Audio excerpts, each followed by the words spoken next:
count to 3. Come with me, and you'll be in a world of Do, re, mi, fa, sol, la, ti, do. You have found Daniel Donato's Lost Highway.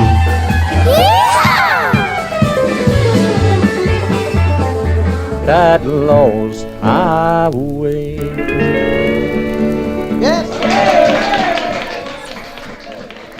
That is that LaCroix Limoncello, y'all. Welcome to Lost Highway Podcast, episode 35. I was doing some running out in Nashville, Tennessee this morning.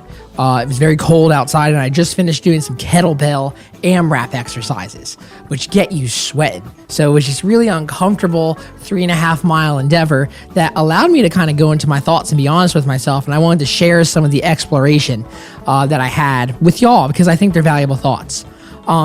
This is for the people who feel like they can't really get 100% out of life right now, and they feel like they have to negotiate with reality, which I think we have to do at all moments in time.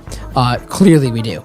But COVID definitely put like a lot of like sudden life traffic in people's purview, and it's a real thing. So, one, I think there's a real illusion that happens in a lot of our trains of thoughts where we think we have total and complete control over everything that's happening in our lives and our career, but that really is not true. I think a factual proof that makes this hypothesis strong is that really, like, you don't tell your brain to do most of the things that it's been doing naturally since you were born that keep you alive. So if there are all these peripheral functions that are absolutely necessary to the necessitation of your life on a second by second basis that you don't have a say of, then surely there's things on a really large level that are happening around in and out of your perspective and perception of life that you're not aware of that are helping you. And odds are there's also some things that are hurting you because you probably could be a little bit better of a person, always tell the truth, maybe work a little bit harder and have a little bit more patience, persistence, and positivity and more presentness while you're going throughout the daily simulation that we call life. That's one thought. Stop thinking you have control of everything. You don't tell your eyes to blink. You don't tell yourself to take a piss in the morning. What makes you think you can tell life to do and what to do and do it on the timeline that you think is right? Second thing, I think opportunity creation is something that people do not talk about. In all of my guitar lessons that I've ever given, people are always asking me, how do you play scales better? But then also, how do you get gigs?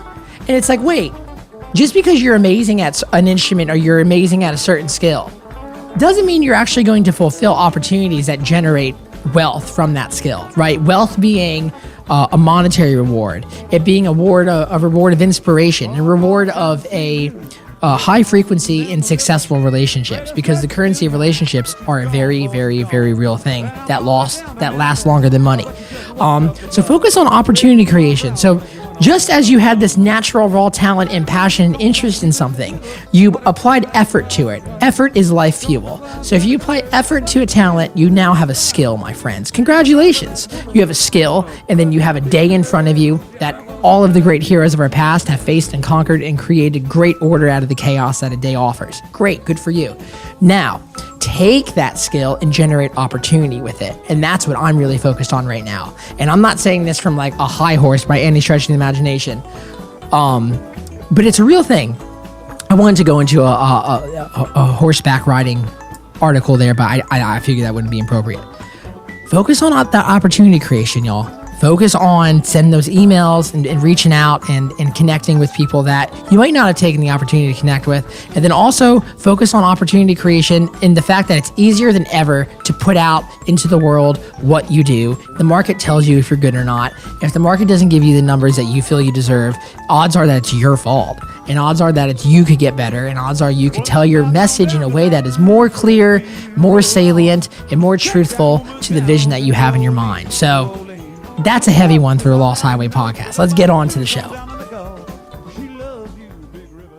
Listen, my friends, if we are working every day of our lives and we want to do a good job of what we do, we have to make sure that we do as much as possible to make sure that our mental and our physical well-being are as optimal as possible and as optimized as we can make them be.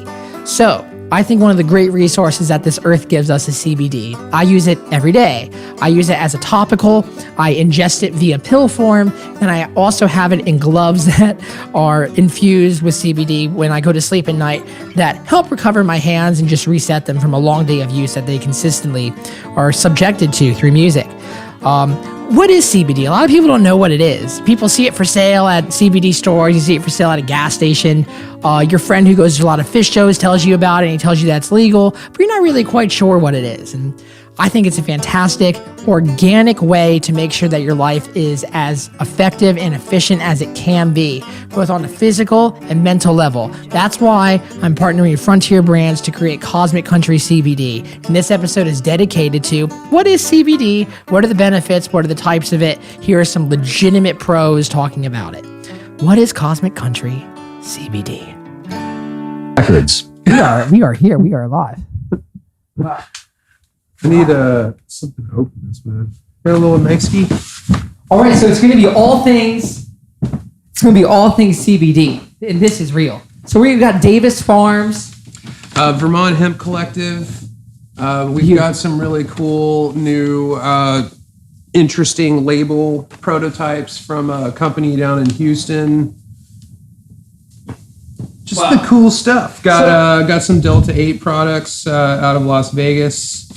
But we're going to be making our own. For everyone who doesn't know what Delta 8 is, how would you describe that? It is a isomerized compound. Okay. And you take a key cannabinoid, and through a chemical isomerization process, you alter and change that compound into another thing. So, can we mute that phone for a chance? I thought I put it on airport mode. Darn it!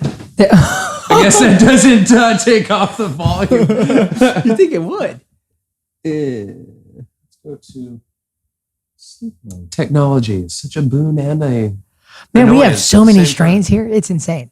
Oh, So this is just One, this two, is three. the beginning. Because I mean, Seven at the strains. time of when we had asked for our samples, we were under kind of like a time crunch. Right. But I mean, at this point, harvest is happening. Lisa out in Oregon, my main girl out there, she threw me a picture of 500 pounds of Bubba Kush available right now, and that's one of those like get it while you can, because once it's gone, it's gone. So you're mentioning that Bubba Kush is an ultra high premium tier. Yeah, it's CBD. like the Carl. Please take a seat, What's Carl. going on? Dude, you want to sit right there. Dude. Yeah, let's go. Okay, Carl's got the AirPods in. Oh shit. May this beautiful guitar not encumber. Yeah, it's almost like a Gibson Thunderbird. It's a Firebird. Firebird. That belonged to Steve Winwood. I got that from Lily Winwood. Is that The neck was totally broken. that is the daughter of Steve? and that is the daughter of Mr. Steve. She was born the daughter and she'll die the daughter of Steve. It's like a Joni Mitchell guitar right there, dude. It has that Joni vibe. A lot of good stuff has happened on that guitar. So we've yet to roll any of this. We got a bunch of shit. We got some 2 edibles. We got a vape cartridge. Dude, we got a bunch. Yep. Still have to open up these ones. We have so many different types. Jans, walk us through what we have. That's not even labeled. I mean, Well, these ones are. They're just not as professionally labeled with a white label. These Painted ones are Lady. used with the finest of permanent markers. So we have Painted Lady, 88, Purple Emperor, Suver Haze, Berry Blossom, Holy Hawaiian shit. Haze, Okay. T2, Cherry Wine, Jupiter, and The Wife. And I feel like all of them are going to make for great competitors in discovering the best one. From just these ones are not labeled in terms of strength of CBD, but this one right here, the Yes, Suver they are. Haze. Oh, By these handy dandy COAs of absurdity. wow. Like the levels on them are COA certificate of analysis. Analysis, not Yeah. authenticity. What's the Yeah. difference? Well, it's authentically analyzed. That's the best legal thing I've ever heard. It's the COAA, authentically authorized. Authorized authentically. But I would like to speak towards Davis Farms, especially. Come on. Big shout out to Jeremy Klecki. He is one of the most talented genetics breeders in the country. He's out in the northern portion of Oregon, and I'm currently trying to get his genetics registered with Health Canada for production and utilization up there, because, I mean, he's got 20%ers. He's got some gnarly analysis on this. Yeah. How'd you meet him? I met him through a Canadian group and just, and through Oregon community, and did some video conferences with him. He did a walkthrough of his greenhouse. He does feminized seed. He's a genetics guy. Right. And of course he knocks out light deprivation greenhouses for quality flower as well. But the big emphasis there is that he's taken a lot of care and love in breeding these strains. His big MO is non-typical terpenes. What is that? Where you're going to find terpenes in a lot of strains that are just like pinene and limonene and just kind of like... People who don't know terpenes, what is that? Well, it's a naturally occurring flavonoid in lots of natural botanical materials.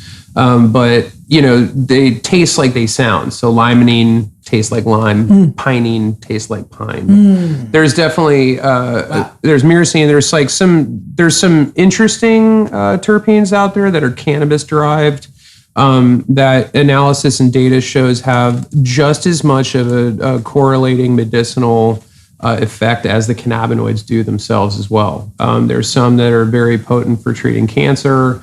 And that's when they say, a full spectrum distillate is like the comprehensive package. So then it's all of the cannabinoids in the profile of the plant plus all the terpenes. No shit. And that's why they call it an entourage effect.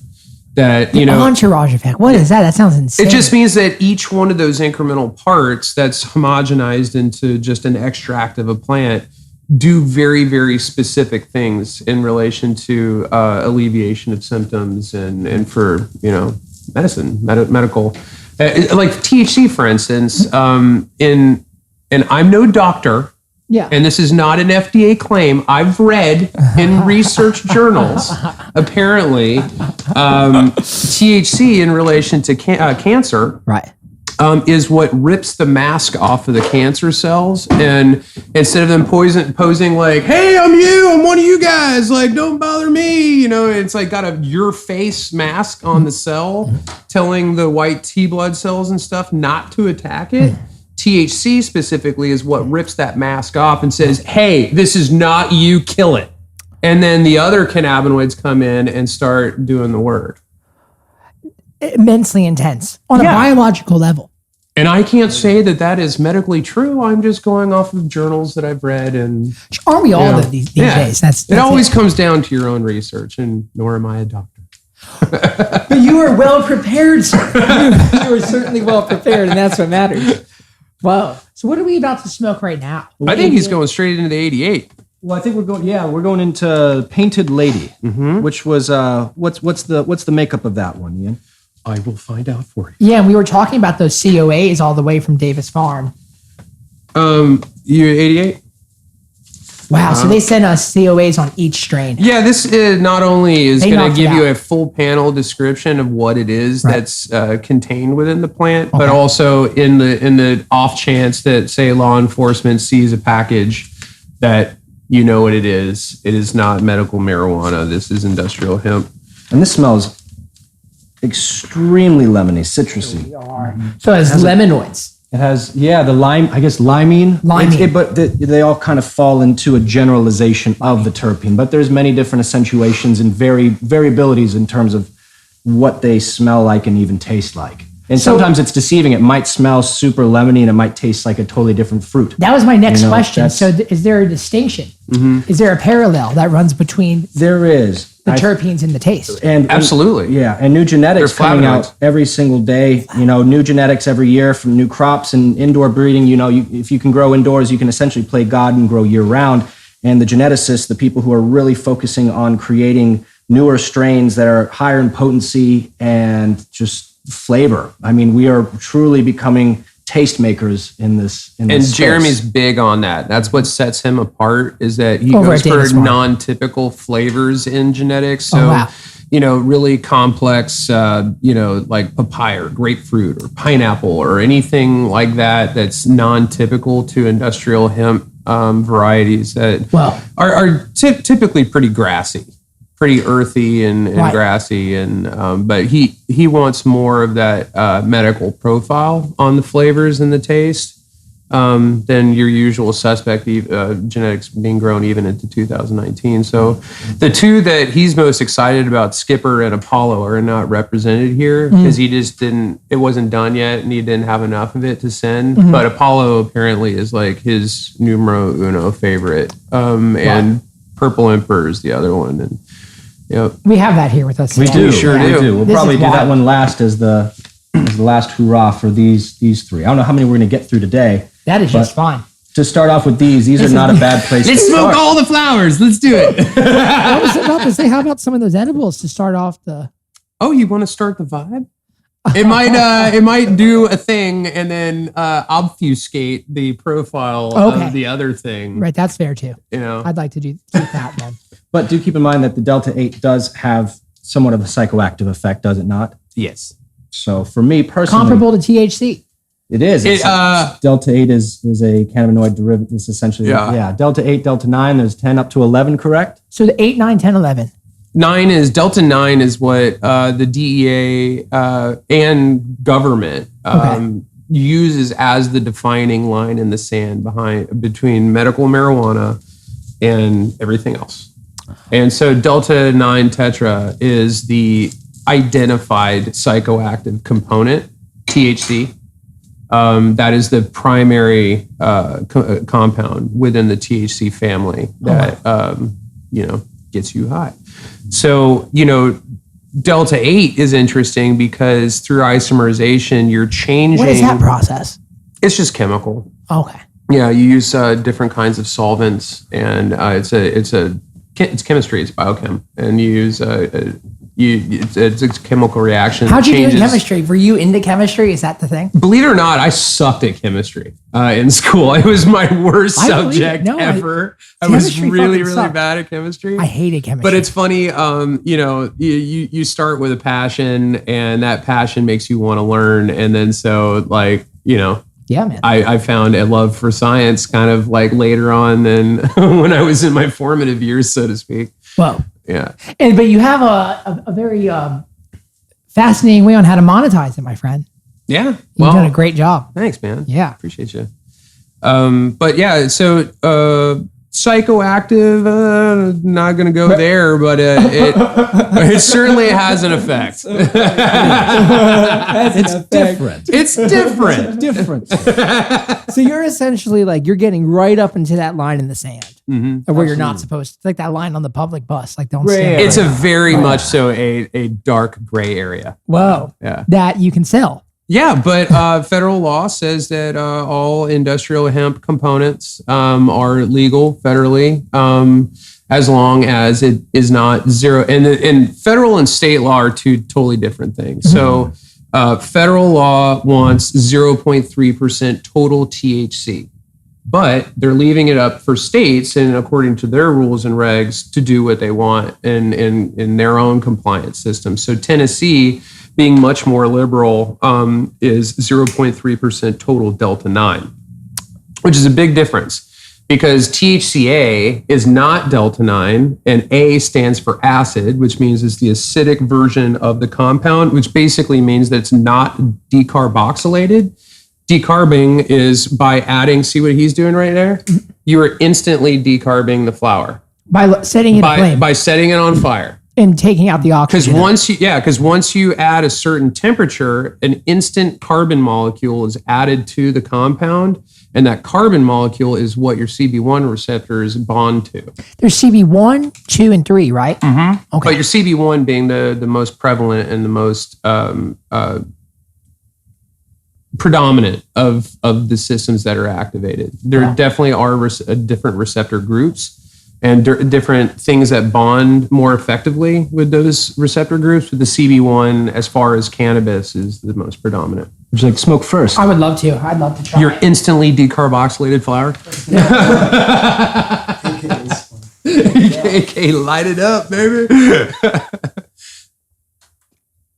So just ingesting flower isn't going to do much for you because it's mostly the A. It's the THCA, non-decarb, but as soon as you smoke it and adding that carbon molecule to it, boom, voila. It's the magic. It's what makes it work. So the effect though of So edibles are simply, at that point, how are those different than if you're ingesting them? Is it already preheated? Yeah, decarbed. Yeah. Decarbed. They call it decarbing. Decarbing. Breaking the seal. Yeah. So like if you took like a raw crude and then you... Is that straight from the flower? Yeah, like you've extracted via ethanol or done a live resin or whatever. You've extruded all of the essence out of the plant at that point, but it's not activated yet because you haven't brought it up to a very specific temperature for a very specific amount of time, right. AKA decarboxylation, and then you've activated it. So like even an extracted crude is still the same as like if I just eat that flower, it's not going to do much. Right. But if it's heated and it's activated, then it does a lot. Insanity. That's absolutely insane. So all of your isolates and everything has been derived from a decarboxylated or activated flower. You just smoked the 88. It feels magnificent. Now, I hear different things from different people, just like I do at THC. People saying they need to smoke a lot of CBD, they need to not smoke a lot of CBD. What are your thoughts on that in regards to, in a universal sense, it affecting people? I think the more that studies show, and this is what's been really amazing about the hemp industry and the medical side of that, and a greater focus on the non-typical cannabinoids, because like, you know, through the 70s and everything, it was just like, weed's weed. I know about this THC thing, but none of us really know about anything else. But the future... and where the industry is really kind of finding a lot of focus and emphasis, and certainly on the breeding side, is a well-rounded plant that like has like the holy grail would be like an even balance. So like 10% THC, 10% CBD, 4% CBG, and kind of have this much more comprehensive profile to it than, you know, just your 30% THC kick to the brain kind of, you know, strain. Because it's gonna feel different. It's gonna, you know, it's not only gonna alleviate more issues because you need those other minors to kind of help with pain and inflammation and stress and anxiety.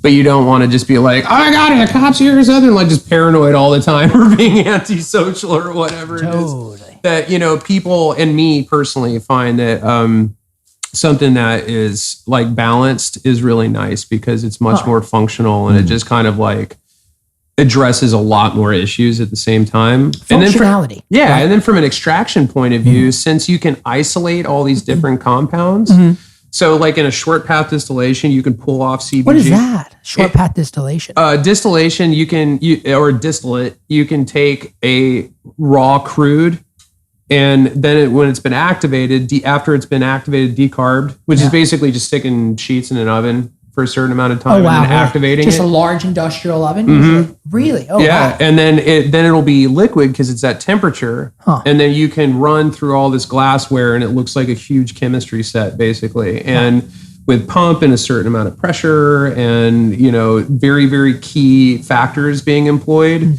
you can start pulling off incremental parts out of that on a molecular basis, which is very cool. So you're kind of picking the best qualities of certain strains. Yeah, you're separating them at that point. Like you can separate CBG or you can separate CBD or you can separate terpenes or you can separate even THC and you can get much more involved in the end product. And then you go through crystallization at the end and then you turn it in that one compound into a white powder known as isolate. And then you've got like 99.8% pure CBD white powder. White powder. And what does that put into for production? That is what's used in all of this stuff. Okay, the edible stuff. Okay. The heart-shaped edibles. And that's ironically why heart-shaped. you can eat the edibles and you actually feel something as well. They've added in that extra molecule, correct? Whoa, come on, my friend. I think you mentioned CBD, CBG. I don't think a lot of people know the difference between that.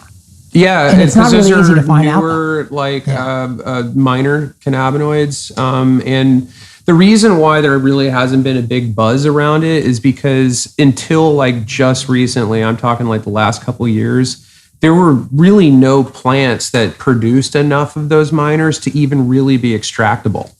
So there's been a huge amount of minor cannabinoids. Minor cannabinoids, and you know there's 400 and something known and we still don't even have an identity. Yeah, there's tons, And you have all the weird different iterations of them, like THCV or CBDP or like, you know. way. Yeah. And the P is interesting because it's got 2 extra carbon molecules when decarb. And it's like 20 times more potent in its effect on bonding with your CB1 receptors. So less is more. Mm-hmm. Yeah, so much less milligram, much higher effect. No way. Yeah, so like genetics are being refined and sophisticated now to the point where there's going to be like this whole new tech boom just on the genetic side alone. Because like even though, yeah, like CBD is kind of like a buzzword for the last few years and people know about it now, there's been a lot of education. We are literally just scratching the surface right now. I can't believe it. Mm-hmm. Even scavenging YouTube, we don't find information that you're dispensing right now. And that's what I find so bizarre about Pharma's take on it, because I'm not going to mention this person by name, but he is one of the lead developers for Pharma in Michigan, which is a medical state, on working on developing synthetics. And he said that Pharma has zero interest in the botanical whatsoever, which to me is an incredibly short-sighted thing, because we don't even understand this plant yet and where the magic lies in there. So for you to say that you're absolutely not interested in the botanical when we know so little about it at this point, right? And that, you know, and comments like, "Oh, I doubt CBD is like a panacea. Like it just, you know, it's just great for everything." You know, like I'm sure that that's true because you're really not making it comprehensive at that point. You know, Panacea. Yeah. What is that?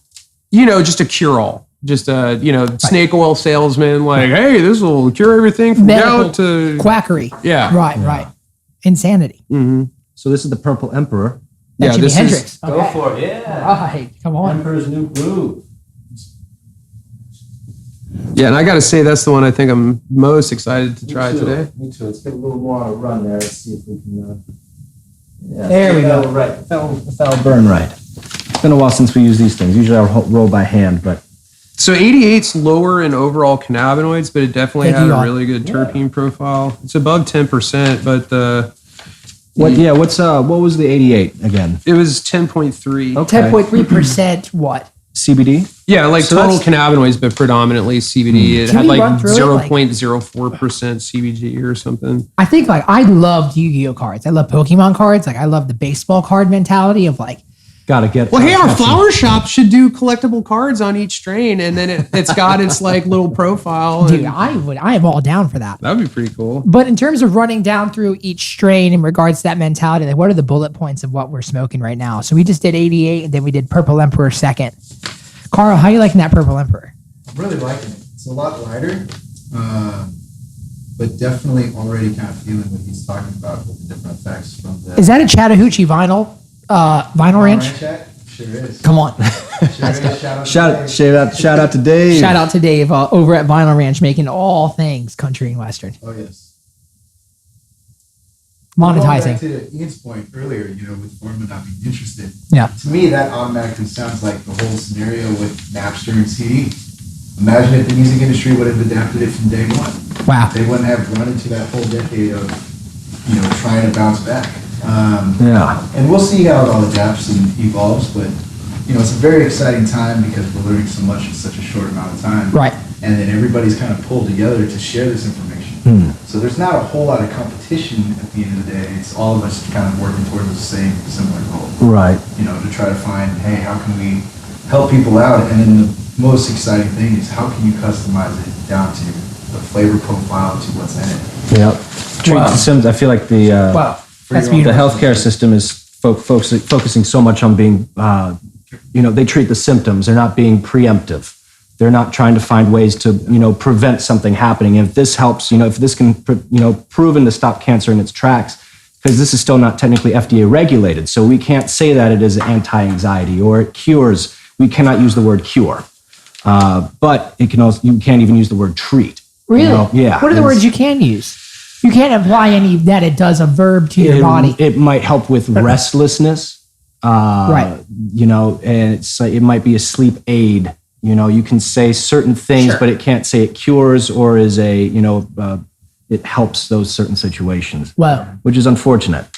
I think there's a lot of wording and a lot of branding. A lot of the people who are getting into this industry are in it for a quick buck. They get in, they get out. And then there's a bunch of other companies that are just buying out companies, you know, the younger ones are the ones that are established, and they just take them off the market or take their IP, you know, from a genetic standpoint, and just drop it. They don't let it come to fruition. They get rid of it. It's stupid. I'm kind of concerned that, you know, CBD, 4 or 5 years ago, CBD tinctures, there were very few on the market. Now there's thousands. And they're wildly expensive. Right. And beyond just the price point, it's like some of them cost, you know, for 2,000 to 3,000 milligram, it's about $1. It's like $200, $300. That's a lot of money. Don't spend that much money on a tincture anymore, because they're not spending that on their CBD anymore. Margins Just so are you insane. all know. Yeah, don't. The gravy train is over. So what are you saying? The large margin on wholesale? I'm just saying, dude, like the price of CBD isolate like 3 years ago, 3.5, 4 years ago, was like upwards of like $9,000 a kilo from a reputable lab. And then it went down to like about 7,500. And then we saw a big drop, and it Crash went like down to like Bitcoin. 3,200. And now we're in like a straight up Bitcoin crash where like you can get bulk isolate from Oregon for like literally $500 to $600 a kilo. Holy shit. Is that just because of market saturation? Yes. Yeah, and it's also because of like really big companies entering play and taking down like 12 million pounds of biomass at a time and having like full throughput systems, and they're like crashing out 500 The kilos a day. Walmart equation. They are basically just killing out the mom and pops. Yeah, Who are some of those companies that are doing that? I won't mention them by name, Okay, but they're definitely out there, and they're certainly in Oregon predominantly, and they're going after the Walmart market. So like these a couple of years ago, these huge fulfillment numbers started like coming in, where it was like, we need like 2,000 kilos of ISO a week. Whoa, And there weren't really any labs doing that. So a few multi-million dollar investment groups like went in on some really big facilities. And then they were able to take down like massive crops in Oregon, and just, you know, I mean, nobody can compete now. I mean, like on the biomass for CBD and like the medical side of industrial hemp, it's like go big or go home now. And, you know, I've even still had people like be like, hey, I'm interested. And like, I kind of want to grow some. I'm like, grow for craft flower only. It's your only market now. Cause like the letters of intent on real vetted buyers in the industry start at 1 million pounds of biomass. It's 18 semi trucks of material. Yeah. That's where it starts. And for the brand, like at the end of it, when you go to a shop, you have so many different types of products and brands, and ultimately that leads to brand confusion. Unknowingly, the customer does not know that a lot of the stuff is sourced from the same buyer or the same seller. So they're all selling different brands, but it's the same exact product. And how is there the differentiation? How do you prove what is what? And in the beginning, also because it's FDA, you know, the lack of FDA regulations for the most part, what you see is may not what you get. There might be stuff that has heavy metals in it. There's stuff like if you go to a gas station, when you could remember like when bath salts and K2. Granted, this is polar opposite of what you know what we're doing. But for that to be sold, and there's no guarantee, the COA, if you will, to show where the sourcing comes from. The seed to table, the seed to shelf is so important to us and a lot of the companies that, you know, the smaller mom and pops, the boutiques, it might cost a little bit more, but you are getting what you paid for, which is the safety and security, knowing that what you are smoking, what you're consuming is exactly what is on the package. And so like if you're out there and there's so much competition now, and like speaking to the customer confusion or the consumer confusion, they see all this stuff on a shelf and they're like, I don't know what to buy. I don't know what's good, what's not. So anything that's got a QR code on it and has any amount of traceability on the label, that, you know, if you can just use your phone to QR code and it'll take you to one of these online, that's what you're looking for, because that means that each batch has undergone thorough testing and you know exactly what it is you're buying, and you're not getting snake oil. You're not, or you're not getting what you're paying for. And, you know, well, you mentioned to me the other day when we were eating those, we were having steak, I think at, where was that? Urban Grub. Urban Grub, and you're telling me you went to a gas station, a liquor store that had them for selling random Ziploc baggies. Oh, you mean flour? Yeah. Yeah, and I could tell that it was just like outdoor biomass trash, and it was just... That's my favorite Norwegian metal band.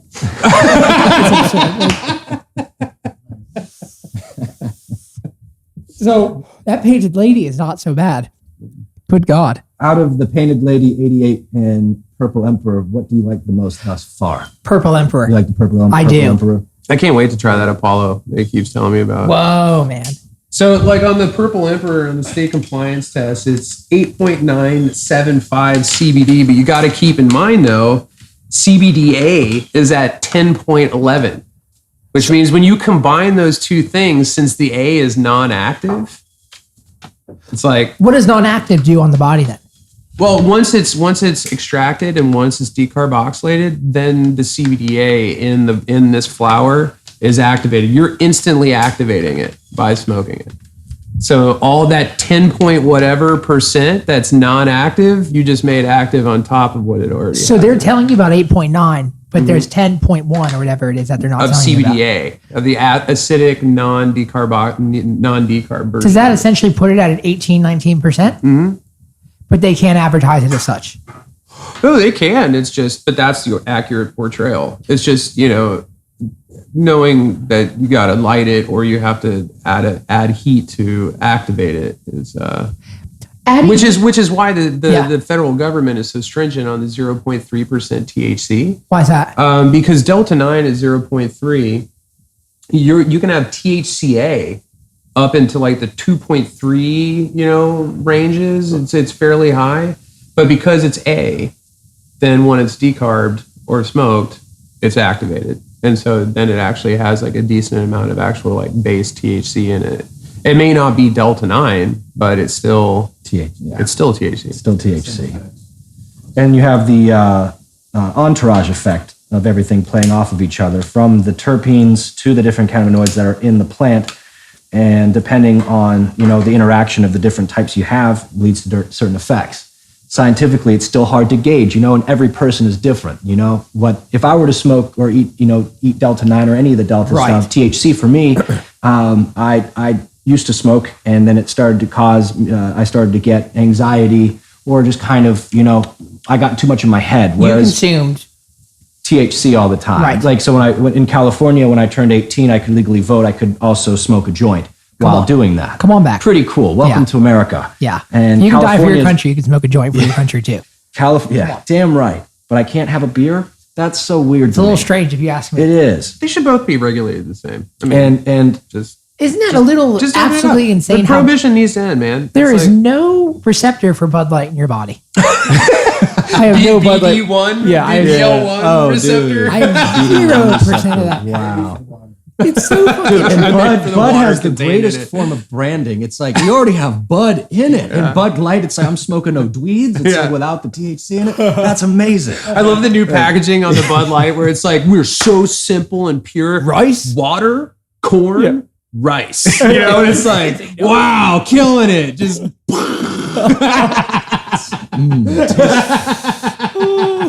tastes like, and it has the American eagle on it. Yeah. But it's like, tastes like freedom. Yeah, I could just see like some farmer in Ohio just like taking down vast swaths of corn and some huge combine. Goddamn right. America! Turning this all into America's favorite beverage, baby. Let's go. We were in Iowa last week, man, and they have Busch Light cans that have corn cobs painted on them.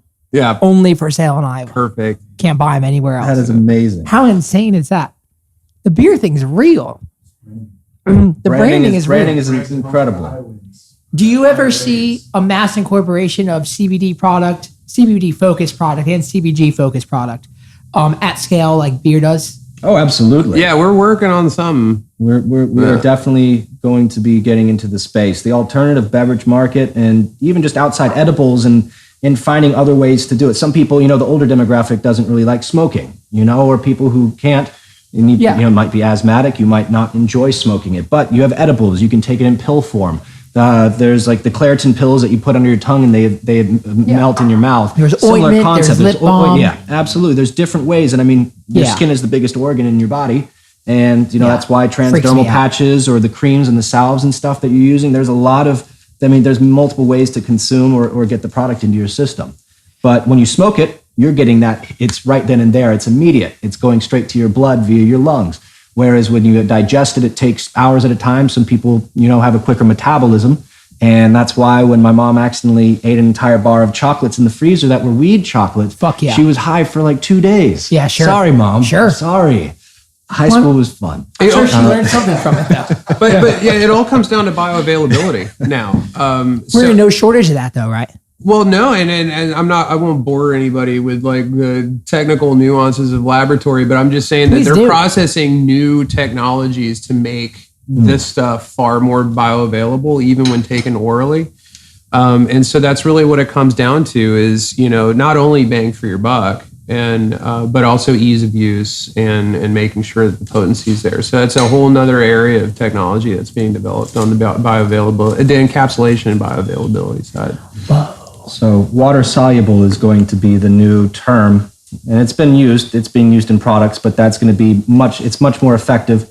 Correct me if I'm wrong. Nanoparticulate than oils. Comes down to different smaller, like down to like 0.1, 0.2 micron, like almost like molecular particulate. So you can't even sense it's just instantly absorbing, Well, so like a sublingual or something, like you don't see tinctures are almost kind of like about to become obsolete because like, first of all, there's a lot of confusion in using them. Like, I don't know how much to take. And like, do I take half or do I take a whole or like, and then there's like a certain amount of trial and error to it. Right. But then also, yes, sublingually, you're going to absorb a certain amount in your body, and then you're going to swallow the rest of it. And then that's oral. This is the least effective for bioavailability. But say you just had like a sublingual, like a little just like instantly dissolving, like just little lozenge. Yeah, that you just put, in your mouth and it just dissolves and instantly absorbs. Right. Like you don't have to use nearly as much milligram at that point. So you get a whole lot more bang for your buck, and you get a much faster reaction. Come on, man. The next one we have is Suver Haze, and this was the biomass killer of last year. Cheese. This smells like cheese, like cheese skunk, like blue cheese. Almost. What was it last year that it won? It was just like the highest potency biomass production plant being grown last year. It was like, average shit I've ever heard. tests were like 16.8% CBD. It's extremely skunky, very, very strong odor. You don't have those, citrus notes and stuff. It's just got that ganja aroma, like very high pining. A lot of pine in this one. A lot of pine, sir. Wow. 21.53% CBD. No, like this would be when all said and done, it'd be like 16.8. If grown indoor though, you can push that particular strain to like 18 and higher percent. 18%. Mm-hmm. Yeah. So I mean, Suvers, even with flower that came out of the field that weren't grown in greenhouse or indoor, tastes just like were really still joint. Desirable and really good stuff. But from an extraction perspective, that was a really awesome plant. So you saw a lot of Suver being grown here in Tennessee and a lot of states just from a production aspect. Is there a preference to grow in the Pac Northwest, geographically speaking, over here more in what is Tennessee, where we have consistent 4 seasons? Well, like you look at Oregon, and so the Willamette Valley is basically like the Napa Valley of growing in Oregon because it's a huge valley basin. So it's like incredibly fertile and really good sun and really good water because it's all coming from up mountain and stuff. But there's not much of it. Why is that? Because it's just a valley. It's only as big as it is. And there's just not a lot of Willamette Valley. If the whole state was Willamette Valley, then that would be incredible. But that's kind of where Tennessee is amazing as a production state because we're a subtropic climate and there's tons of arable land here. I mean, close to really good water sources and fertile ground and really good humidity and like the kinds of conditions that the plant likes. Yeah, we've had our drought years, but typically you get really good rain here. And, it's just a really good place from a production standpoint of employing a lot of acres. Is there already a lot of acres employed for production? It was last year. Until the biomass market and the CBD market just like basically Bitcoin crashed. And what made it crash, do you think? Was it those big participants coming in with letters of intent at these million? It was like it was like a perfect storm almost. Really? No shit. What was it? It was just that insane. There was at the same time as there was a sorry, you're gonna have to look at it. at the same time that there was like a lot of interest coming into the industry, and new farms wanted to start growing, and there was some companies that had set up in the region that had very aggressive and lofty goals, and so they wanted to do buyback programs where like issuance of genetics, and you grow up to a certain amount of acreage that will give you a very specific points, dollar per points on that crop, and a buyback program. And so there was like lots of contracts that went out there to that effect, and like farmers are going like, this is a real industry. This is like soybeans. I know who my buyer is, and I'm in contract, and I know what I'm going to be making at the end of the year. That's awesome. Right. And then when, say, a lab doesn't get set up in time, Okay. or some very specific key elements happen, Right. Yep. and then all of a sudden all those contracts come to term, and Yeah. there's no way to really do anything with You them, can't do nothing. then the farmers were like limited to finding outside buyers that they hadn't even prepared to do that at that point. We're like, well, I don't know anything about this industry. I don't know who's buying at this point. I better find someone who does. And, there was auctions that happened. Unfortunately, man, I mean, I saw some farmers crying, dude, because there was just not a single bid on their crop or anything. And And So there's also a lot of farmers who didn't know how to grow this properly as well. A lot of the stuff that was coming through was pretty poor. There was a Really? lot, but biomass, depending, smokable flower such as this, drastically different. I mean, most of this is outdoor, correct? Or is this all indoor? I think the Vermont was a mix of greenhouse and outdoor. Okay. But Jeremy's is all light deprivation greenhouse. And industrial hemp, a lot of it, Deprivation, right? we're going to see industrial usages. Clothing is going to be a huge thing. Bioplastics, I'm really hoping for that. The It single-use already plastics. was. And there's freaking people. Constitution's written on hemp. Yeah, sir. right. Like, But through lobbying and wonderful government intervention, and let's not to say Harriet Anslinger and the tobacco industry, the alcohol industry, the synthetic oil industry, the cotton industry, all back in the 30s. I think it was 36, 37.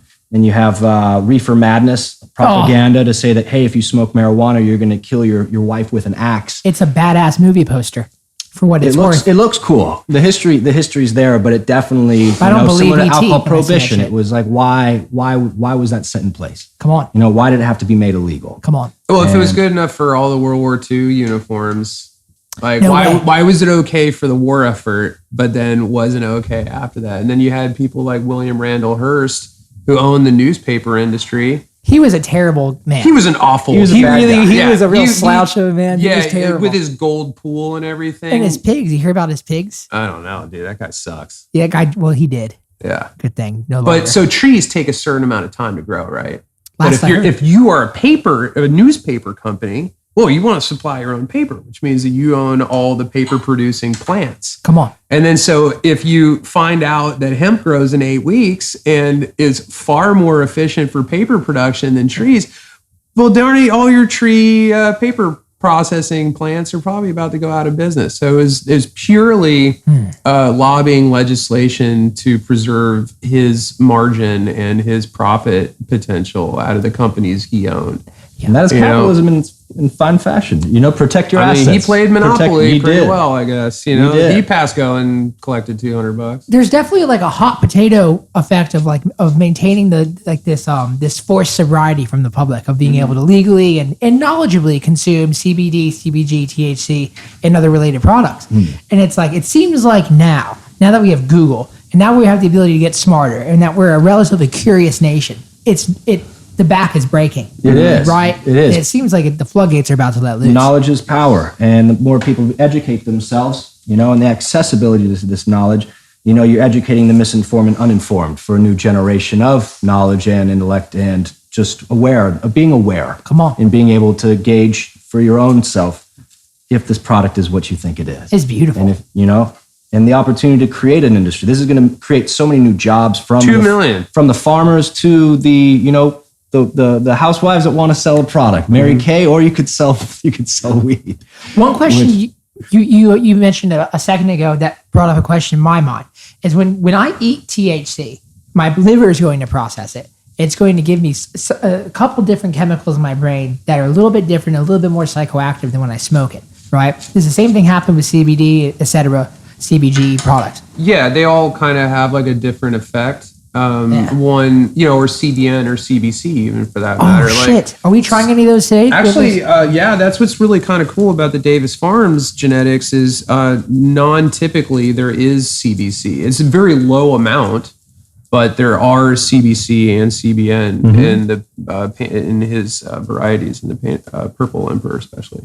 Wow. You'll see dozens of, they're already out there, but CBN is basically the sleep aid. Yeah. Some would attribute more to sleep, or CBN. some would attribute more to anxiety or pain relief. Like CBG is really, really good for inflammation and pain management. If a product is, or if a strain rather, is CBG, why is it not CBD? Why is it not CBN? Why is it not CBDA? Well, the acid, again, is just because it's non-activated, so just consider it CBD, anything that's the A version of it. But, CBD was, until the Stanley Brothers and Charlotte's Web, a not really... What is that?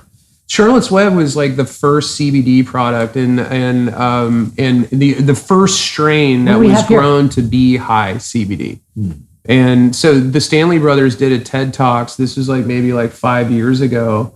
And they spoke towards why they wanted to make that more important in the industry. And Charlotte was an epileptic child that had cluster seizures. I'm talking many a day. Wow. And so they were really the first ones that on an alternative clinical standpoint started administering higher and higher doses of CBD. Right. And she went from hundreds of mini seizures a day down to maybe 2 or 3 a week. And so for a kid like that, that's like giving her life back because she was in a constant state of seizure, no breaks, constant. And so for a little girl to have treatment like that, was unbelievable. Do you know how they gave it to her? Was it ingested? Yeah, I'm sure it was very I believe high. So. Yeah, super high potency. Very high potency. Of a and then there was the roll-ons, and that's when they started doing the transdermal and fast absorption.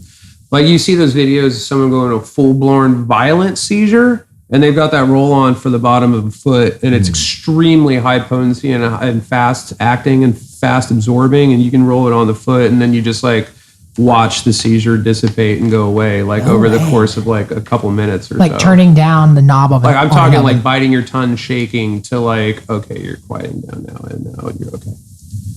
Pretty wild. It grows from the earth. It does. It's supposed to be. Yeah, we're supposed to most likely ingest as much of it as we can. What do we have here? This is berry blossom, and this one. Ooh, come on. This one has almost kind of like a green tea. Maybe a little bit of lavender thrown in there. I'm smelling. Kind of like Tivana in here. Yeah, there we go. When's Oprah getting a strain? When Oprah gets a strain, the world's going to change. And you know it's coming. She probably already does. This literally smells like candy, man. Yeah. It smells like Big League Chew. It's like a smokable Captain Crunch, That was my favorite cereal. Mine too. Did it ever bite the roof of your mouth? All the time. See, it just ripped up the top of my mouth. The first time I ever cursed in front of my mom was when I ate it down on what was not the crunch berry, but was the other counterpart. Yeah. And it got me right in that back. And I said, motherfucker. It was right before school.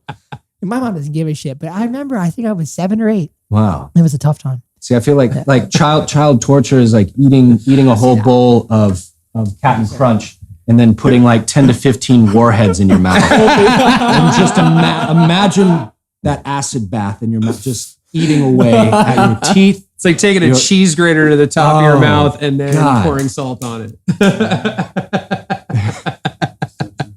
Oh, he's almost got it. Yeah. A little bit more. Light one up, decarbing, baby, go. Decarbing. My God. Decarb. It's the newest band at Bonnaroo. That would be a good band name. Decarbed. That'll be the Cosmic Country CBD Yeah, house decarb. band. Do you want to chill out? Do you need a decarb? Look, come take a seat with the Cosmic Country. It's gonna be cool coming down the way when you can say you're not just listening to Cosmic Country, you are at Cosmic Country. Oh wow! It's not just a sound or it's a place. It's a place that you can go to mentally and physically. Whoa! It's gonna be pretty cool. I've always been so jealous of Wheaties and athletes that can kind of be associated with a thing that you can take. Right. I remember when I was very young, 6, 7, 8 years old. Oh, it's berry blossom? That's what we're smoking right now. Yeah. I like berry. That berry blossom. It's got a little thick taste. But that's where brand Yeah. endorsements or the brand collaborations. That's where it happens, and you kind of start getting this superhero effect of like, what can I ingest that makes me more like them? Yeah, But props Wheaties to isn't Vermont going to do Hemp shit for Collective. you. That's nice. That comes from all the way from Vermont. Yeah. The thing is, though, if you can attach a CBD strain to what you do, that's a crazy beautiful thing. It is. It's a new thing. Granted, the last thing we want this to be. Hopefully, it's not. I mean, I like that one. Marijuana, cannabis culture has been around for forever. But it's only come to light in a commercial standpoint, and probably realistically last 10, 15 years on a being able to buy it at a shop.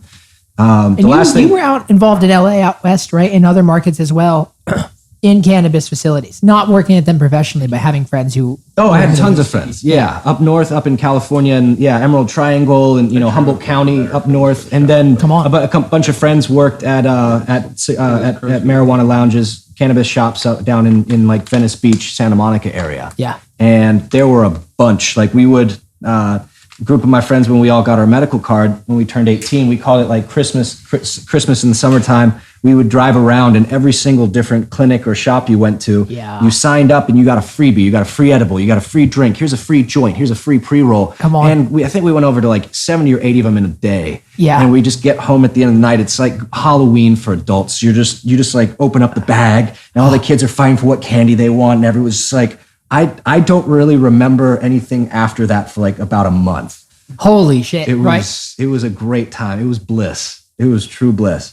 They're not doing Halloween this year. They're not letting kids go out and trick or treat. They're advising strongly against it. But they're probably gonna. I mean, not gonna entrepreneurial free, like kids are gonna double or triple their take. Yeah, the ballsier kids. And a lot of people are probably just gonna put the candy out. On the front. So that's where you drive around. Wow. There you go. You got to play that up. Yes. I don't want to see you walking around dressed as Stone Cold Steve Austin, stealing people's double bubble. Some 10-year-olds like dressed like a ghost with a fanny pack and like 4 extra like pillowcases in there. So strong, you can't even. I'll just go as the young John Denver. Oh wow, you do have the John Denver smile. John Denver was it, man. He wrote some of the best. That'd be a country great songs. strain name, John Denver Smile. Sunshine on my shoulder. Oh wow. Yeah. Come on. I feel this one. That was Which one's that? This was the Hawaiian Haze. Okay, Yeah, I've been that trying one. to Sorry. I like the terpene profile in the Hawaiian Haze a little bit That's better the than berry. Sorry, Sugar, no, we're still but on the it's just berry. not as potent. We're as still on the Sugar. berry. So when you're mentioning I like the terpene profile after smoking it, that's right up on par with somebody who's a wine aficionado, which like you very much so are in anything that's obviously you can grow it and smoke it. So it's like, what are you looking for to say I like that terpene profile? Is it a taste? Totally. It's a taste. Not only a taste, but an aroma too. It's just that dispensary effect. Classically, let's call it, first golden years of Colorado, and like everybody's got just killer on the shelf, and you're just like, ooh, this one tastes like tangerine, and like and looks like it too. It's just, there definitely is more to just smoking it for sure, and.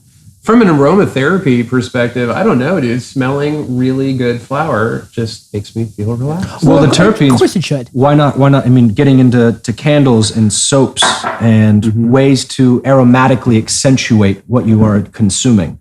It's the when you go into a studio. Come on. What do you care about most? Is it the gear list? Is it the people you're working with? Is it the aesthetics, the environment, the vibe? If you were in a room that was just bare walled with all the best gear, or do you want a place that still has really good gear, but the vibe is there? It just lets you, environmentally, aesthetically. Maybe they light some candles. They light some incense. I'm a vibe man. You're a vibe guy. I'm a vibe man. I really am. I always have been a vibe guy. Even since before I knew what vibe was, I've always been a vibe guy. It's because you got soul. It very well might be. It's probably why I've always liked smoking cannabis, and I never really loved drinking. there's an innate vibe to cannabis that allows you to just highlight your life in a fantastic way. It is the ultimate vibe enhancer. Like if you're gonna sit down to paint for 4 hours, I'm not Bukowski. Yeah. It's like, do you want a White Russian or do you want to smoke a J? You know? Oh wow, are you purposely bringing in the dude? I am very much so. I am evoking the dude right now. Well, Jan certainly has the carpets to tie this room together. I appreciate that. Let's roll Jan up in it. I look down a lot, so I have to be able to. I want to look at something colorful while I'm walking around. I look down a lot. I'm a tall boy. Carpets are important to It is. Vegas figured that out. Actually, in psychologically, the reason why they make the carpets much on a psychedelic scale, they look ornate, very vibrant, very colorful, because it stimulates you and it activates the part of the brain to help keep you awake. They also flood the room with oxygen, so you're not only getting the visuals, you're also feeling more awake. You're getting that high almost, and it makes you feel aware. You're ready to gamble. No, there's no windows. You can't see outside, so you have no idea of what concept of time. And it goes towards a thing called kairos, if I'm not mistaken, where it's the lack of time, the lack thereof. You lose. It's like when you pick up a guitar and 3 hours go by in 5 minutes. My parents met while working at a casino. My dad was a blackjack and poker dealer, and we talks very fondly about how, because he works in an office a lot of the time now. My dad hustles. He'll work from like 6:30 in the morning to like 8 at night. And he talks about how the fact of being in a casino all those years, all those hours had a crazy effect on time and space, and how he can get into the flow zone. And he remembers just dealing cards, not even knowing what his hands were doing. So man, I bet you can get to that state of flow induced by all those subconscious elements. Yeah. That's wild. He must have had those nights where it's like you start and then like, oh my God, my shift is up. Oh wow. Shit. Yeah. He worked in Atlantic City. He worked at Caesars. He worked at Trump. He worked he worked at the Castle. He worked, I think, at 3 or 4 different places. So he knows all the tricks. He really does. Yeah, man. He's the man. Yeah, he doesn't know anything about CBD either. He introduced me to weed. Nice. Yeah. THC-based cannabis. Have you ever smoked with your dad? Oh, all the time. Fantastic. Probably on a daily basis. Is he a joint man? Do you have a pipe? Do you have like the family bong? Family gong? I'm not the biggest bong guy. I'm more of like I'm an efficient infuser of highness into my life.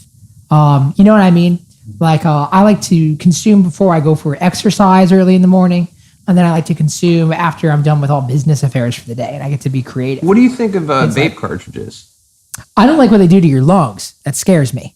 Now, I'd like to hear your take on that shit, because I see you vaping doing that all the time. You're so clearly knowledgeable.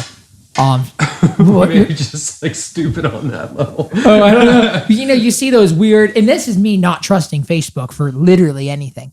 But you see those crazy X-ray photos, right, of these kids with these lungs. The popcorn lung, and they're getting welder's lungs. So that's like Jesus Christ, I don't want welders anything. Yeah, that's not a good thing.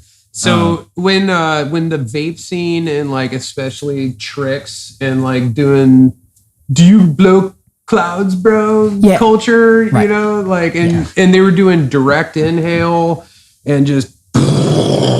Just you look like a train going down the rail, but when you do take nicotine and maybe even develop an addiction for it, you're probably hitting that a few thousand times a day and blowing out these like huge voluminous clouds, So, I went that route for a little while. Yeah. You have your coils that you can mod yourself. I don't know about the solder points, and there's like lots of things inherently in there. You're kind of like, you might be getting a little more than vape juice.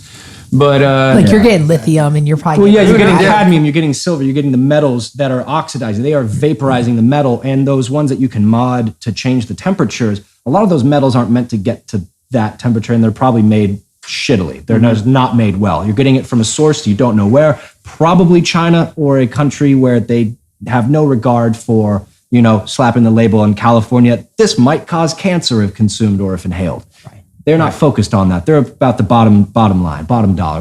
How much can we make? Yeah. And so they're putting these, and because there's no research, do cigarettes cause cancer?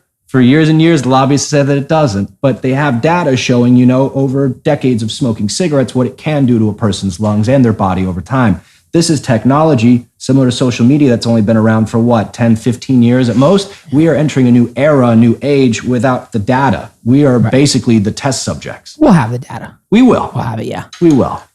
But, companies like, say a Views or a Juul, they are big enough to where they have a lot more to lose, that they're going to find a standardization on something that is low risk, and they're not going to get slapped with some massive class action lawsuit. So it's almost like on the vape side, I have more trust for like a Juul than I certainly would, going and like having somebody make me a Clapton coil, a Clapton mod. coil. Yeah, it's like Holy you shit. make it yourself and wired in, technology, which means solder points and who knows. But these in particular though caused a lot of concern. They were saying that like, people were getting sick off of them because of the contents inside of it, which was horseshit.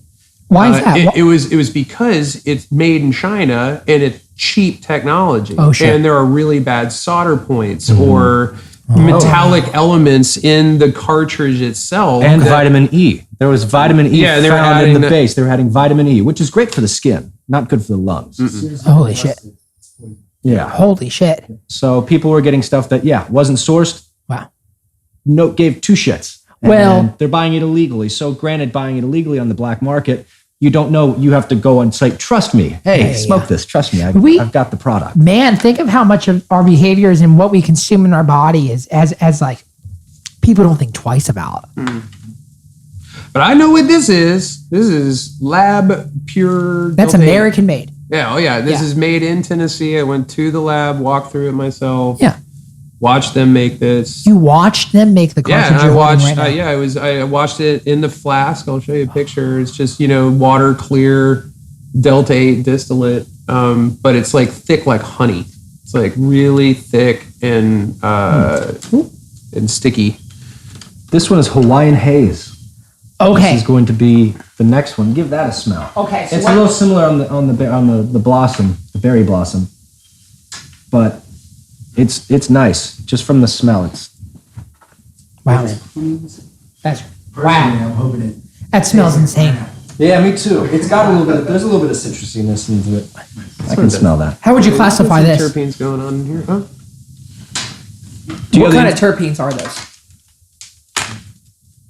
For this, I would say for me, definitely a lot of sweet citrus. Definitely more on the sweeter side. That's typically what I gravitate towards. It's almost like a rose. A rose. It has a little bit of a rosy. So not earthy, smell to it, like not the a ganja. very flowery. And this is Rosinine? the Hawaiian Haze.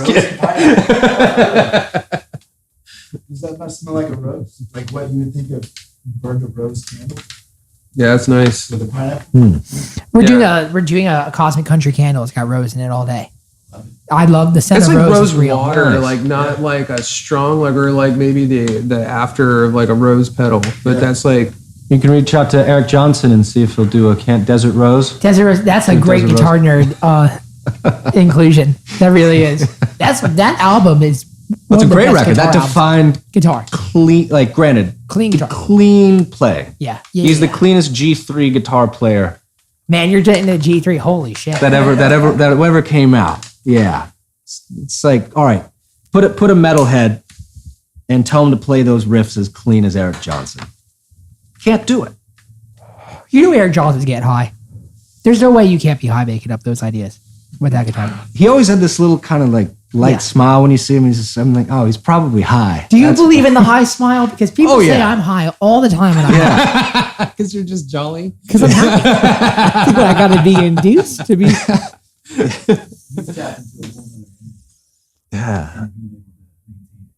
Oh, you also did also just say you smoke with your dad every day, so there's probably a pretty high likelihood. I'll tell you, man. Maybe it's genetic. maybe it's passed on the gene, the high smile gene. The end of our days, my dad and I get into it deep. We'll go 3 hours.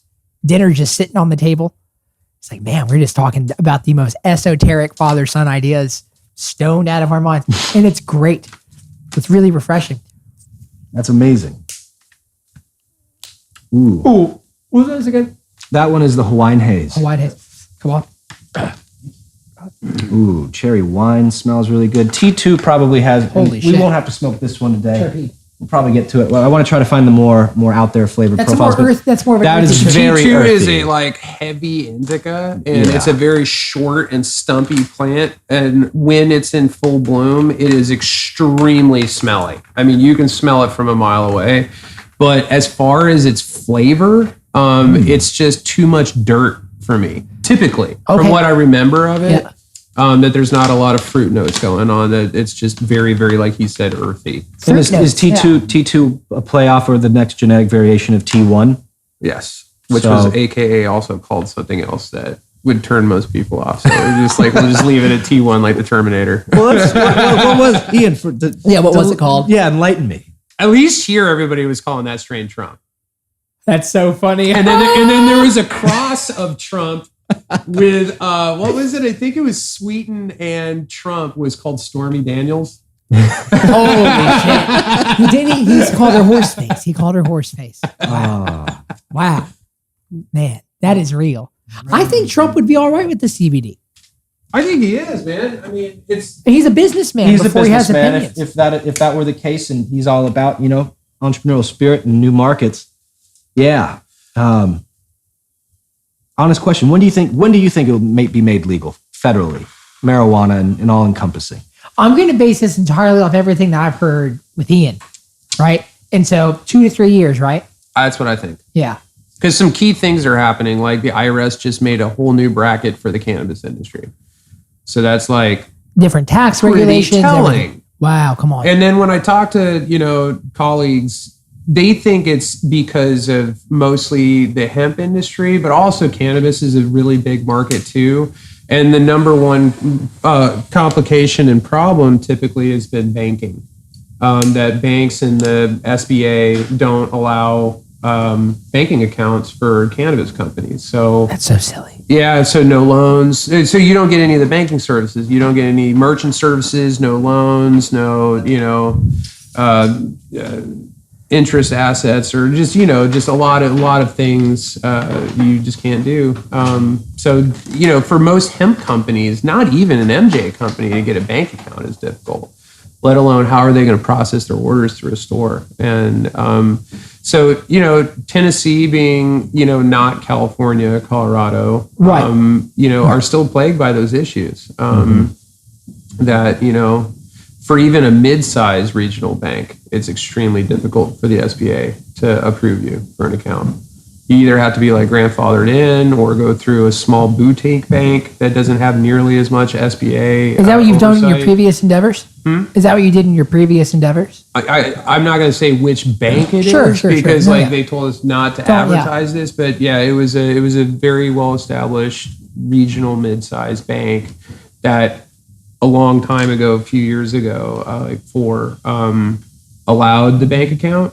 And then SBA actions happened, but we were already a previously existing client and we're doing pretty well. So they kind of held us as okay, well, this is a standard of a company that does make money and they're doing it the right way. And this is kind of what we can do our standardization off of as a company like this. And so they allowed that business to keep banking with them. But merchant services was a pain regardless, because it's not up to a bank, it's up to Visa and MasterCard.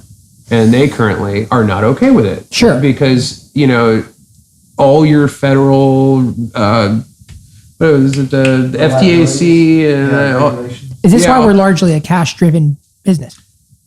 It can be, unless you go through what has been predatory companies that will allow merchant services or be a conduit and portal for that, but just at extremely high interest rates. Some of them were charging 7% all the way up to 11% on a purchase. Just stealing. Was going to them. Stealing. Yeah. It's stealing. It's considered a high risk business, and hemp is thrown into the same realm as cannabis, despite it being federally legal to sell. And this is a buyer who obviously is off the mainstream, is wanting to educate themselves on what they're ingesting with their body to help their psyche and their physical interfacing with life.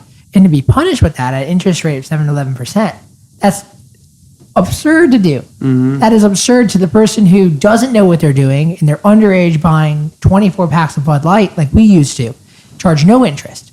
That's insanity, man. But fortunately, there have been like a couple companies, like your swipe type companies that have allowed or to do merchant services for the hemp industry, which helps a lot. They are a higher interest rate, but not by much. And, so they're really doing the industry a huge service to allow classic banking and transactional types of things to happen. Whereas normally it would be like, there's the ATM, go take money out of it, and then we'll do it this way, Because otherwise, what's the alternative? But that would make things incredibly difficult for direct to consumer. DTC would be non-existent at that point.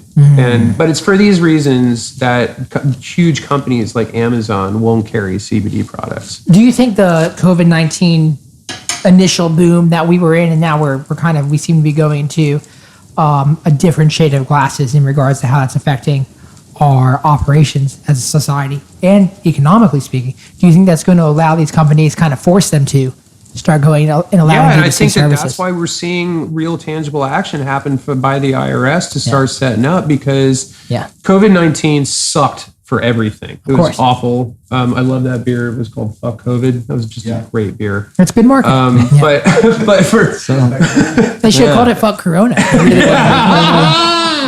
They should have. That would have been better. That's okay. You're using our name and telling us to go find ourselves? Like, really? 2 cease and desist. And then a post-it note that says, fuck you on it. But what it was good for was creating a society is much more health-centric and health-interested. Right. Just the fact that people are being more aware of like how to protect themselves and live healthier, and maybe you look at the labels and stuff. And then also that, it put us in a recession. So, legalizing would be billions of dollars of revenue and 2 million jobs. It would be an instant 2 million jobs. Yeah. If it was federally just Visa, MasterCard, full transactions, full loans, just wide open. Yeah. It would be an industry boom, the likes of which we haven't seen in a long time. It'd be nuts. 2 million jobs. Yeah, because then everything could be incentivized. You could do land grants on solar remediation and see federal land, thousands of acres of fiber crop being grown for plastic. And look at it's so stupid because it's it's ironic that marijuana is so natural and healing and so great, yet it creates so much plastic waste. Think about every clamshell that comes out of a dispensary, or every baggie, or every container. Every clamshell. That's a good terminology, my friend.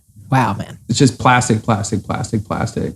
So, wouldn't your standard dispensary, if you could get a biodegradable hemp plastic clamshell, wouldn't that be better for the product overall? We sell biodegradable iPhone cases. Huh? We sell these biodegradable iPhone cases on my site, and they're unbelievably, it's such a cool alternative. You didn't realize that was even a possibility until the merchant made it available to buyers like us. And it's like, man, I never even thought about that in regards to marijuana and CBD manufacturing. You can make everything hemp. Anything and everything, pretty much. Yeah. Car dashboards. So there will be a hemp Tesla, right? Does hemp? There has to be. Dude, well, you can make fuel. You can make gasoline. You can build houses with it. Hempcrete. Yeah. It truly is industrial hemp. How about roads? Government roads. Interesting. Curious. Well, polymer's polymer. So, that's the most adult thing you've said all day. What? Polymer's polymer. That is a Hank Hill quote. That is polymer's polymer. That was oh, dang it, Bobby. That was mature. That was great. He adults. Ian definitely knows how to adult. Respect. Nice. I think I got time for one more. I got to get out of here. Cool. I was going to do it back to back so we can get this one rolling. You can try this one. This is the cherry wine. This one has a very nice, it does have a dark. So this is that north darker South fruity. Carolina. Yeah. That is smell. 17.5%, 25% CBDA. So there must be a remainder of another percentage that goes into that. That would be like CBG or THCA or THCV or any of your other strange minors at like 0.04 or whatever it is. Strange minors. Strange minors, another interesting They're getting all the band name. names. It's like a high school band name. So many things have been discussed sitting here, and my mind is blown, just learning so much as well. This is the genius of the podcast. It really is. Well, and the biggest thing I'm taking away from all of this that everybody's saying is there's a very thick line between personal interest and progress. How so? Well, it comes down to, at the end of the day, a business's personal interest does not always reflect progress or anything that is, like you're saying, all this plastic being created from hemp products when the hemp products are the packaging as well as the product. Or have the potential to And replace that. And save themselves. So it really comes down to like you as a consumer, it doesn't matter if it's CBD or, to Advil. Be aware of what you're putting in your body, but most of all, be aware of what you're supporting from a brand standpoint and a company standpoint, because they're not going to do the due diligence for you. You got to do it yourself. And your dollar is going to speak much louder than you saying a post on the internet that says, hey, don't support this company because they're not environmentally friendly or they have this horrible product that, hurts yourself or hurts your health or stuff like that. There's a reason Advil comes with a warning label. Come on. There's a reason. So at the end of the day, kind of keep that in mind when you're supporting any consumer. But I've learned so much today that it's just like, once again, personal interest is not progress. Wow. Yeah. Man, I learned, I can relate to that in the heaviest way possible throughout all of the algorithmic slavery that I think a lot of people have to their social media accounts. And Ian, you mentioned you're not on social. This is a phenomenon that most of the population is being exploited to, which is a fact of how little reality our social media content is challenged with what's actually real. Oh, of course. So all the news that we're seeing and all that's wildly different. There's 4 different realities if there's 4 different people sitting at this table that are all on social media. That when I go to see on my phone that nobody else sees, I have my own world that you'll never see. And it's like, man, talking about that in regards to COVID and how to stay healthy and how to properly handle it both psychologically and mentally, psychologically and physically, there was not a lot of that going on in regards to the right directions and how to take things forward in a positive way. And so surely there's not going to be that innately in regards to understanding CBD and THC and strange minors. Those things. Yeah. Speaking of strange minors, you want to try one of these D8 gummies? Yeah. All right. Well, let's wrap it. That was good. We'll do this again. We got to. Yeah. That was beautiful. We were talking about progress. Ooh, I like that one a lot. Yeah. So you got hemp papers. Okay. So you will be included in this. We're going to be making D8 infused hemp papers and tobacco-based blunt wraps with true terpenes and flavor, but the D8 will be in the paper and in the blunt wrap. So it's an extra. It's an extra Yeah, layer so you of could control. take, the D8's in the wrapper, but then you take this flour and then you roll it and then you get the D8 added to whatever in the That's flour. absolutely genius. Whose idea was that? Actually, a guy named Jason in New York who we're partnering with. And he's the one who's kind of perfected the technology and A genius. has the machinery and the standard operating procedure and all that. This one is the wife, by the way. This is 15.52% CBDA. The what? The wife. The wife. Is there a counter? Is there another strain? The husband? What is that? I don't. Y'all, can I mention how poetic it is to end on the wife?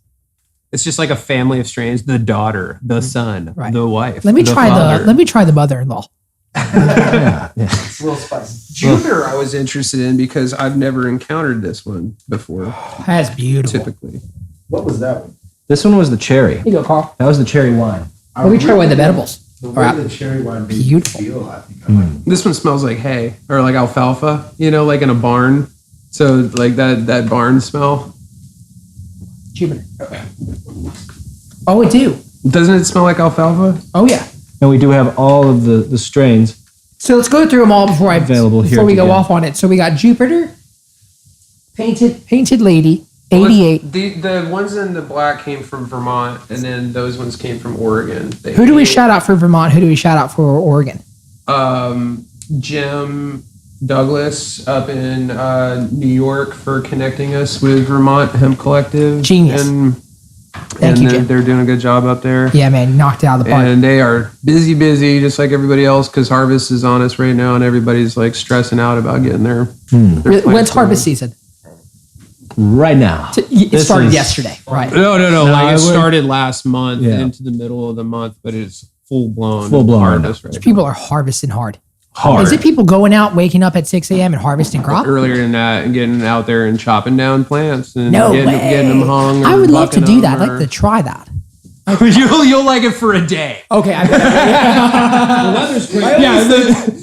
honeymoon will be over in 24 hours. I promise you. Sure. Oh, look at all this bud! Oh my God, this sucks. Just drowning. It doesn't suck ever, but it's a lot of flipping work. You've harvested. Yeah. My hands are sticky. I bet they are. After rolling all these. And granted, next time we come, I will have the professional grinder. I will roll my own. I just for the sake of convenience. You were Woodstocking it? And consistency. I grew up smoking just little pennies right before class. I could just see Jan practicing like this in your kitchen for the next time that we come here. Yeah. You know, my parents were hoping that, being a guitarist, can you play left-handed as well? No. Are you ambidextrous at all? Not really. Okay. I can type with very well. See, with joints for being ambidextrous, like doing the crab thing. I can't do it. Being able to roll. Well, crabs do more of this than That's a yawn. That's a yawn skill. Huh? That is a yawn skill. That really has to be. After trying all these, do you feel a sense? Do you feel good? Do you have a? That's great. Before we wrap it. That's a great thing to talk about. I feel fantastic. Feel nice. Feel wildly calm. I sense my whole body, but I also feel alert. I feel beautiful. You can absolutely take this and just keep living your life. That's why I prefer hemp flower during the day, and then when I'm ready to watch a movie or conk out at night, I kind of want to change that profile up a little bit. But change that profile. Exactly. Perspective vibe.